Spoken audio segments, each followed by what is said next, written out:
Hello everyone. Today I'm here to do the YouTube Pagan Challenge for July. Sorry, I'm behind on it, so I'm trying to get caught up.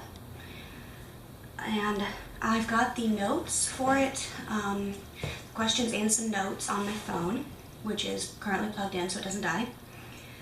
So this is question 27 through, I believe, yes, 31. And I'll just get started.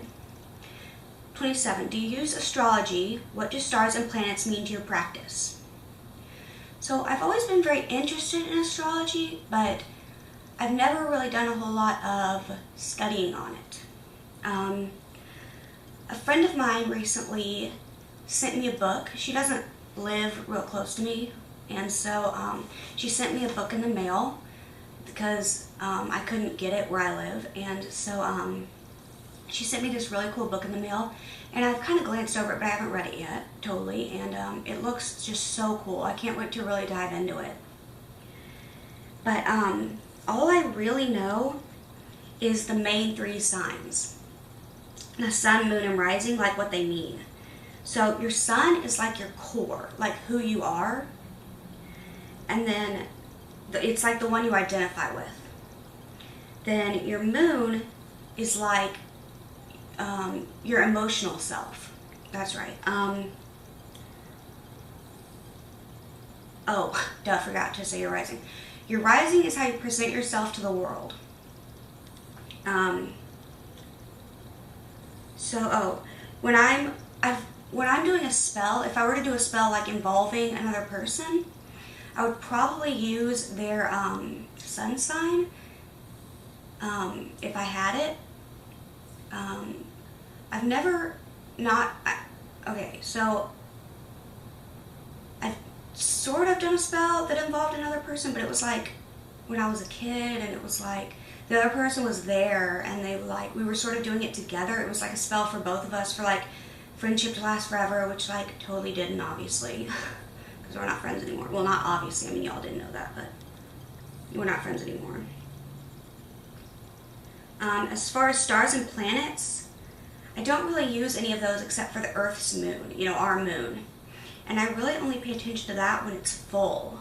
I don't use like waning and waxing and all that. I couldn't even remember the name for a minute. I have a little trouble with that. I get confused. I know, is it waning or waxing? One of them means going up to full, and one of them means from full to after that, to new or something. See, I get confused. I don't even know. I get so confused.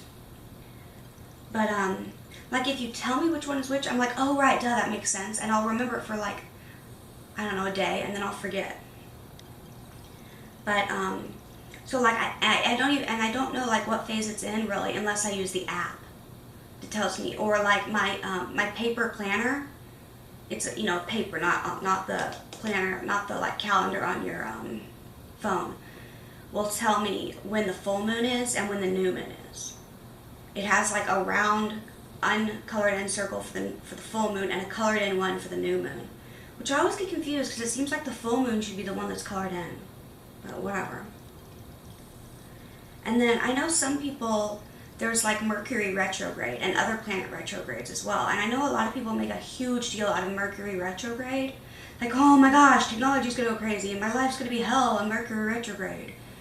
And like, I don't even pay attention to when that is. The only reason I know when it is because I'll be watching YouTube videos and people will go, oh yeah, that's happening because it's Mercury retrograde or something. And I'm like, oh, it is? Huh, didn't notice anything different. And I really don't. I don't pay attention to it. I don't know that, I believe Mercury retrograde happens, obviously, but I don't believe necessarily that it causes bad things to happen because I've never noticed it. But, whatever. So 28, chants and songs. I don't really like questions like this where they're just like, chants and songs. It's not like, what do you think about chants and songs, or do you use them, or I wish it was like a real question, but whatever. So I'll do the best I can to answer this since it's not like a proper question, and I don't know exactly what it's asking about chants and songs. But anyway, I love music, and I listen to it all the time. I go through so many earbuds because I listen to it when I sleep. I listen to it all the time. I listen to it when I garden. And I've accidentally like chopped through the earbuds before. I need to get some of those that are like wireless. But anyway, I listen to it probably like 22. The only time I really don't listen to it is when I'm showering, really. Seriously. Or when I'm doing something like this where I can't listen to it and talk at the same time. Or when I have to talk to someone that like requires attention. I wrote down some of my favorite songs, but whatever I'm listening to get me into like a witchy mood or whatever, it can really differ. But some of my favorite like kind of more witchy-ish music is, I like the song Warrior Queen by, now don't kill me if I butcher the like people's names. I think it's Kellyanna maybe. Then there's that song I Walk with the Goddess that multiple people have sung. Then there's If I Was a Blackbird, which I like the version by Meg Davis. Daughter of the Elements by Lisa Thiel, maybe? Daughter of the Wild Fairies by Gary Stadler and Wendy Rule. And then there's a lot more, like, sometimes I feel like Marilyn Manson or more music like that that's not really like, more like pagan-esque that you would think of. Okay, 29, healing or therapeutic techniques. Again, what about them? So I'm not exactly sure how to answer this because on the other one it's more obvious what they mean really, but on this one I really don't know what they want me to say about it. I guess, do I use them? I'm not any type of certified healer. I've never taken any classes on any type of healing. Not that I can remember. I've taken several like Wiccan courses, like witchy, Wiccan-y type courses online that talked about healing, but they didn't certify you or anything. And so one of them sort of talked about it, but it wasn't like, it didn't really teach you anything. It just said like, you can use healing in this, and you can use crystals for this, but it didn't really teach you much about it. But anyway, I do use essential oils topically when, properly diluted, which topically means like on your skin, in case you didn't know that. Because you can't put them you can't just take the bottle and be like, bloop, bloop, bloop. Because it can be bad for your skin and burn you, or I've also made tinctures, but I haven't in the past, but I haven't done that in quite a while, like years, like maybe like 3 years. I have done like health and healing spells, because I have a chronic illness and deal with chronic pain on a daily basis. I've done some spells to help with the pain, and I use crystals, crystal healing for that as well.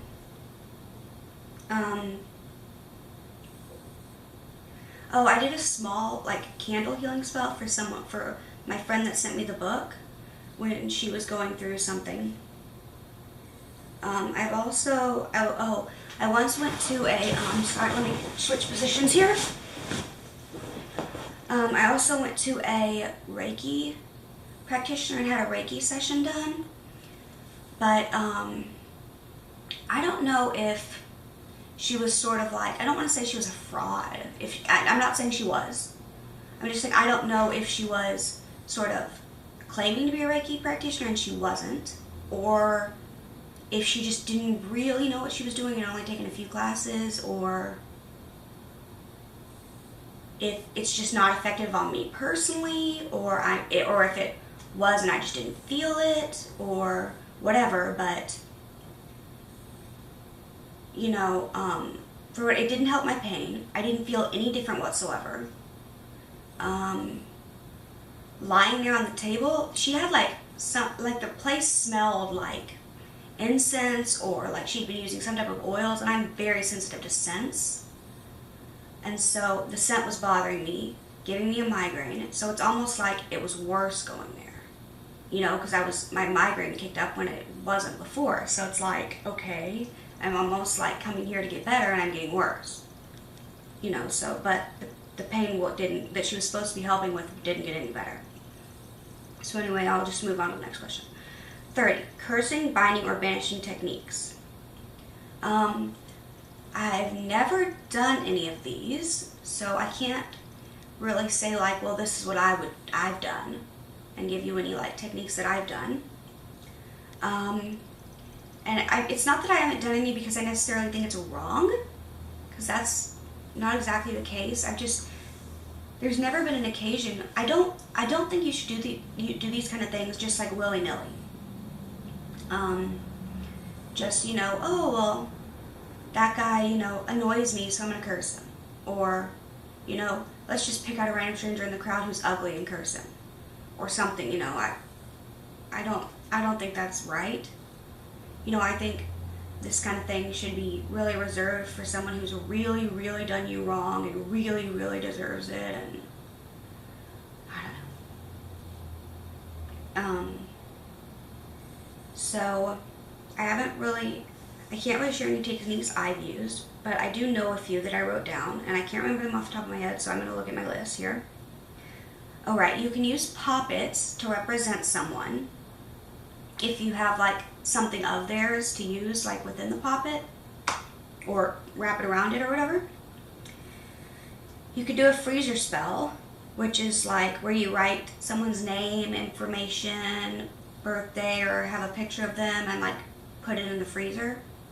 Or some people say put it in like a baggie of water and put it in the freezer.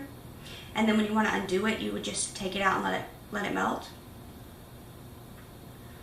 And then there are different kinds of spell jars. Some can be used for cursing, banishing, stuff like that. And then some can be used for good, like a honey jar or a sugar jar or whatever. But then there's also candle spells you can do. There's like so many things you can do for pretty much any kind of magic you want to do. There's like pretty much sky's the limit.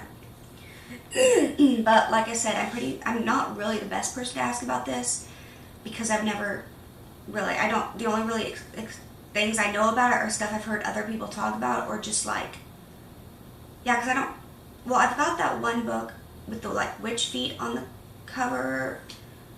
I can't remember who it's by. It looks like from Dorothy, like the Wicked Witch, but she's got like the striped and the red shoes and the house on top of her on the cover. It's like wicked spells, wicked deadly spells, or I can't remember, but whatever.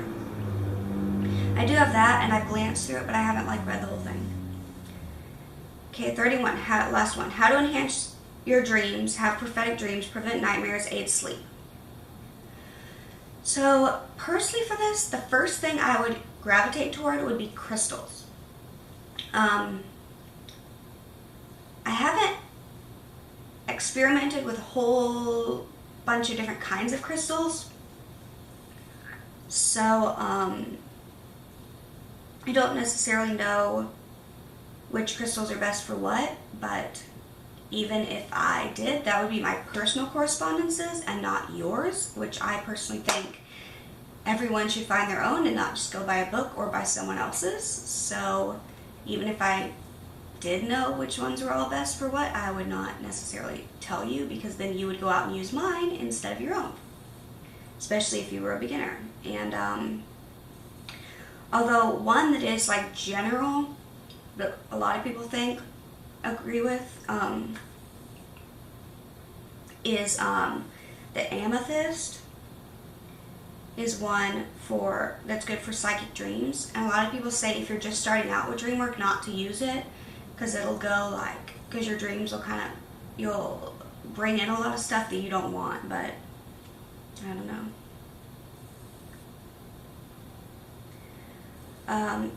Crystals can be used to, like I said, enhance dreams and prevent nightmares, I think, depending on the crystal you use. I think you just kind of have to find which one works for you. Clear quartz, of course, can be kind of programmed. You can kind of set your intention into the crystal and say, this is kind of what I want you to do. Help me prevent nightmares, or help me get good sleep, or whatever. And then you can put it under your pillow, sleep with it by your nightstand, something. And it can then kind of do that work for you. Help you with it anyway. The second thing I would use would probably be like a dream pillow or a mojo bag with herbs.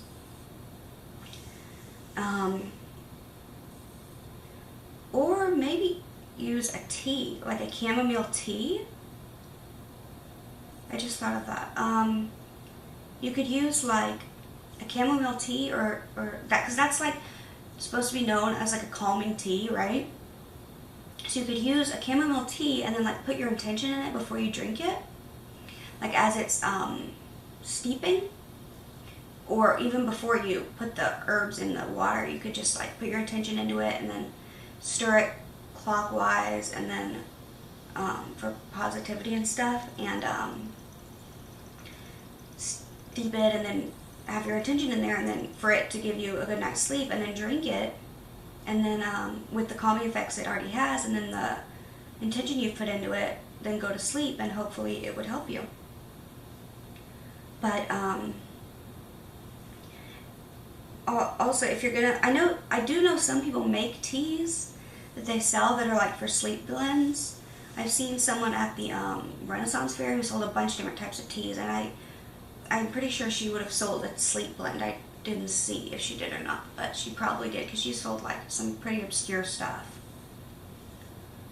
Like teas, I mean, and by that I mean teas I wouldn't have thought you would make teas for. And so you could either look up someone like that, or maybe make your own blend, as long as you're being sure that the herbs and stuff you're putting in it are actually edible. They're not poison or something. Sorry guys, my camera suddenly died. I don't have an extra battery for it, so I'm now filming on my iPhone. So if the quality is much different, sorry about that. I wanted to film it right now in the mode or whatever, because not only that, but I've got stuff to do, and I don't want to forget what I was saying and all that. So, and my camera takes quite a while to charge, hours. So I was about done. So all I was saying is you can use a flying ointment, like a salve or something. I've never done that myself. I've made salves for other purposes, but yeah, so that's really all I have to say. Literally, the camera cut off when I was right at the end. So please rate, comment, and subscribe. I really love it when you guys comment, so we can really talk to each other and interact. I find that to be a lot of fun. That's really why I'm making the YouTube videos, as a record for myself, but also really I'm posting them so that I can, you know, interact with you guys and get to know you and have a sense of community. And so I notice not a ton of people comment, and people watch, but not everyone. I mean, I don't expect everyone to comment, but it would be great if you guys commented more. So yeah, that'd be awesome. So thank you so much for watching, and have a great day.